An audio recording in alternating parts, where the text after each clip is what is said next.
folks. It's been quite a while since we did a warrior poet profile. We've done folks like George Washington, Deinonychus, and King Leonidas of Greece.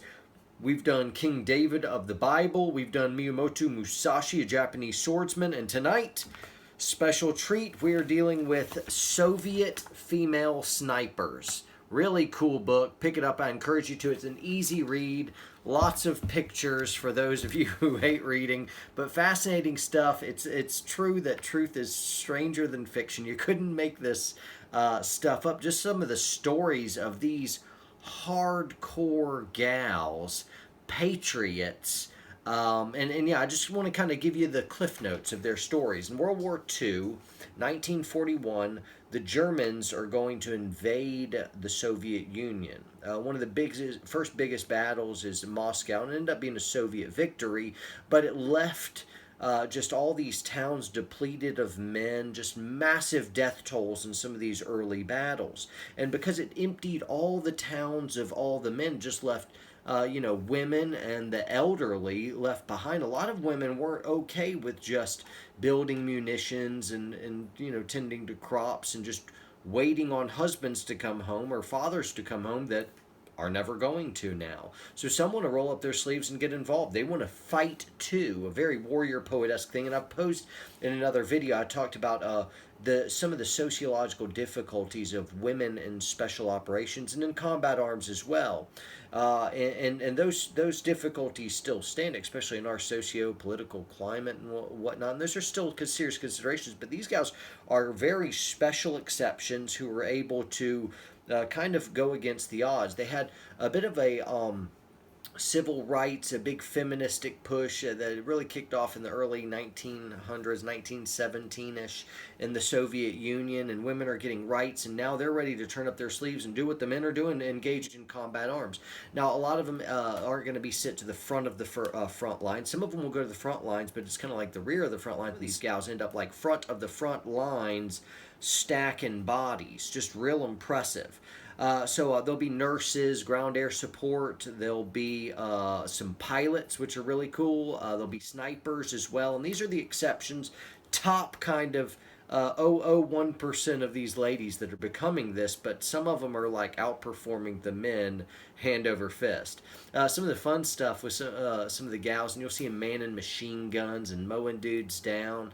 But there were some real impressive pilots. There was one gal, let me find her name, Lydia Vladimirovna. And she was a fighter pilot who ended up shooting just down a whole bunch of guys. And every time she shot someone down, she'd paint a white lily on the front of her plane, and she'd be known as the White Lily of Stalingrad.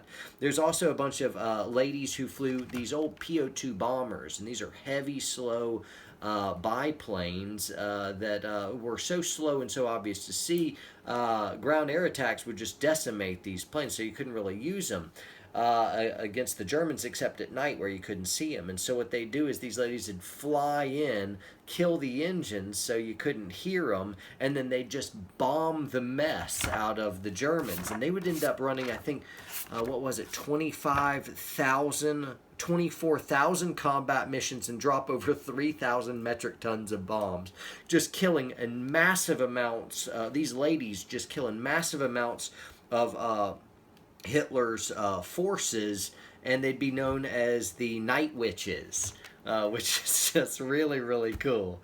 I love it.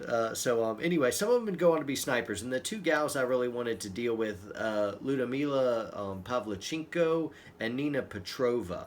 These gals are really, really impressive. You're going to love them, and I certainly do. But I wanted to jump off before we just jump into snipers. A lot of you guys don't have any context of being a sniper. It's glamorous, it's sexy in the movies, but in real life it can be kind of a lame, horrible job.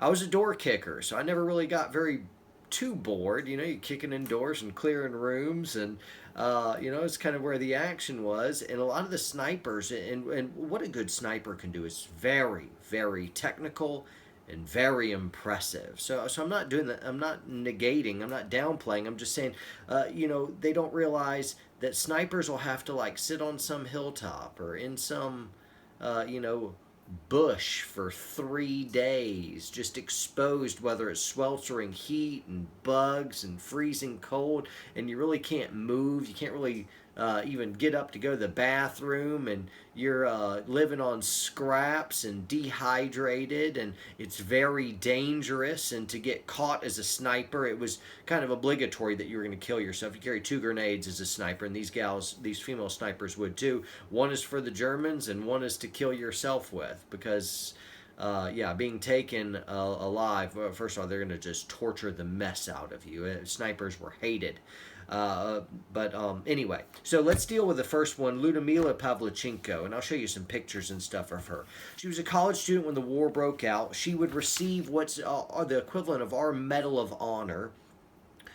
She would go in her first battle in Odessa. She's going to slay 187 Germans, and before she checks out of the war, her body count will go to 309 confirmed kills, 36 of which are snipers. A sniper taking out a sniper is particularly an awesome kill. So she's taken on the top German snipers and killing them. So she is very, very gifted, very, very good at what she's doing. But 309 folks. I wanted to read a quote by her. Let me find it real quick. Here we go. She says, occasionally you stay in position all day and no opportunity presents itself.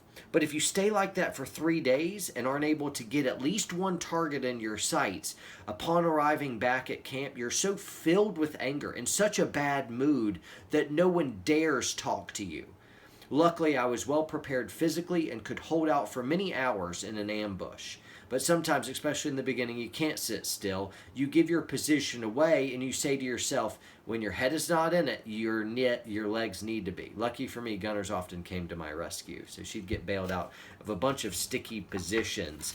But I just liked it. You kind of saw that, like, Pavlichenko, you got a little bloodthirst going there. I mean, she's antsy. She's ready to kill. She's like, no, show me the enemies. I get itchy when I don't kill enough Nazis. So anyway, that was pretty cool. So her fame is going to spread like wildfire, or really all across the globe, because of her confirmed kill count. That's just what was confirmed, her kill count.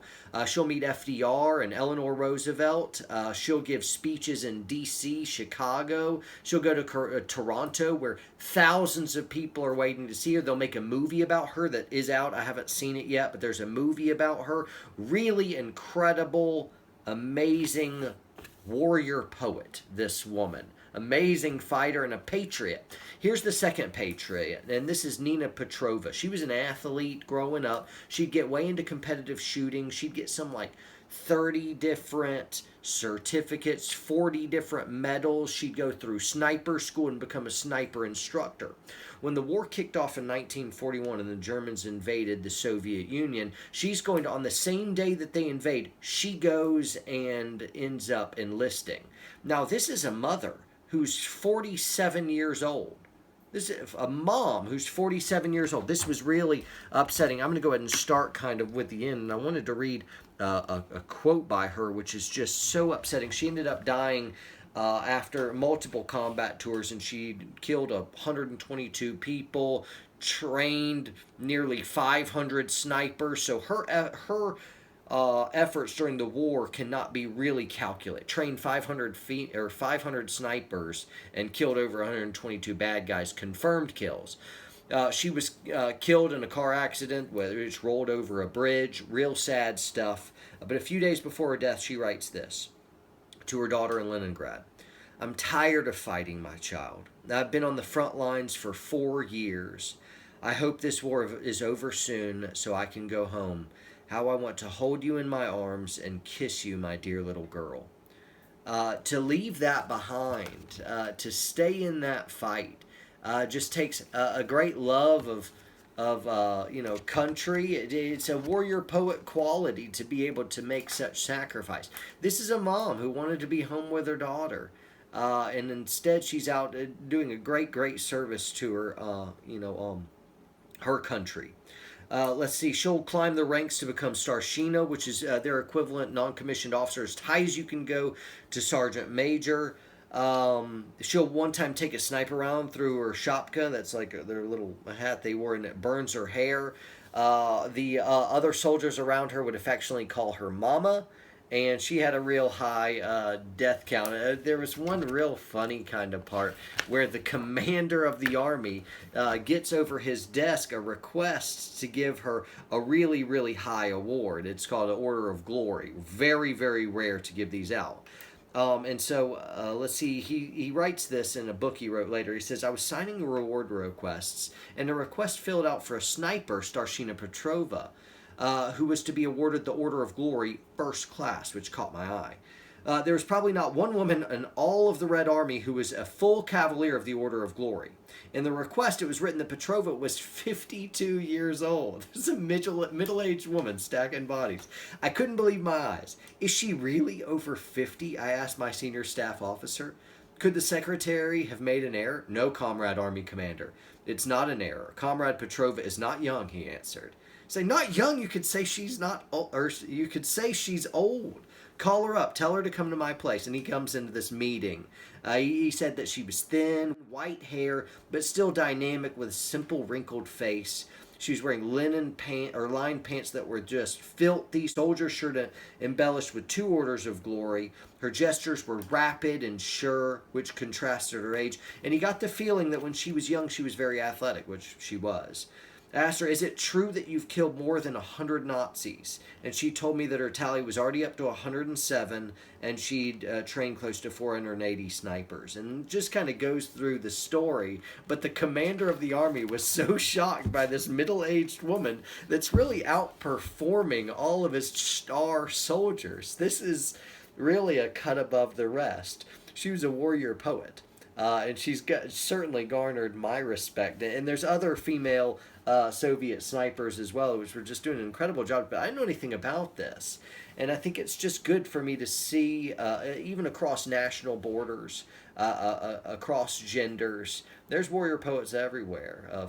Folks that are fighting for conviction, folks who are talented, skilled protectors in the art of violence, and who fight with their heads as well.